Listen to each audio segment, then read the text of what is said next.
সংসদের বিরোধী দলীয় নেতা নির্বাচিত হয়েছেন জামায়াত আমির ডাক্তার শফিকুর রহমান, আর উপনেতার দায়িত্ব পালন করবেন জামায়াতের নায়েবে আমির ডাক্তার সৈয়দ আব্দুল্লাহ মোহাম্মদ তাহের। আর বিরোধী দলীয় চিফ হুইপ হয়েছেন জাতীয় নাগরিক পার্টির আহ্বায়ক নাহিদ ইসলাম। সংসদ সদস্যের শপথ নেওয়ার পর সংসদীয় বোর্ড সভায় সর্বসম্মতিক্রমে এই সিদ্ধান্ত নিয়েছেন বিরোধী দলীয় সংসদ সদস্যরা। এ সময় সংবিধান সংস্কার পরিষদে সরকার দলীয় সাংসদদের শপথ না নেওয়ার সমালোচনা করেন বিরোধী দলীয় সংসদ সদস্যরা। সিলন টি রপ্তানিতে শীর্ষে। শপথের আনুষ্ঠানিকতা শেষে সংসদে বিরোধী দলীয় সভাকক্ষে বৈঠকে বসে জামায়াত সহ 11 দলীয় জোটের সংসদ সদস্যরা।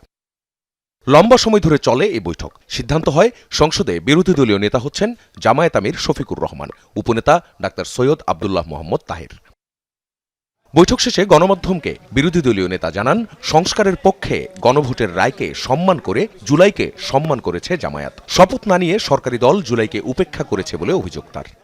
আমরা আজকে হয়তো শপথ নিতে ভিন্ন চিন্তা করতে পারতাম, কারণ জুলাইয়ের আকাঙ্ক্ষা এবং গণভোটের রায় এই দুইটার প্রতি সম্মান দেখানো রাজনৈতিক দল হিসাবে আমাদের পবিত্র দায়িত্ব আমরা গণ্য করেছি। দেশ এবং জনগণের ভালোর জন্য সরকারও যদি কোনো উদ্যোগ নেয় আমাদের সমর্থন তারা পাবেন, কিন্তু যদি আমরা দেশ এবং জনগণের স্বার্থের বিপক্ষে কিছু দেখি তাহলে আমরা জনগণের হয়ে এই জনস্বার্থ বিরোধী কাজের বিরুদ্ধে আমরা লড়াই করব, আমরা প্রতিরোধ গড়ে তুলব ইনশাআল্লাহ। সংসদে বিরোধী দলীয় চিফ হুইপ নাহিদ ইসলাম বলেন, সরকার গঠনের প্রথম দিনই প্রতিশ্রুতি ভঙ্গ করেছে বিএনপি। এর মধ্য দিয়ে আইনি এবং সাংবিধানিক যে জটিলতা তৈরি হবে তা দ্রুত নিরসনের দাবি করেন তিনি। আরও বলেন, ইলেকশন ইঞ্জিনিয়ারিং এর যে অভিযোগ করা হচ্ছিল তা প্রমাণিত হয়েছে অন্তর্বর্তী সরকারের উপদেষ্টা খলিলুর রহমানকে মন্ত্রী করার মধ্য দিয়ে।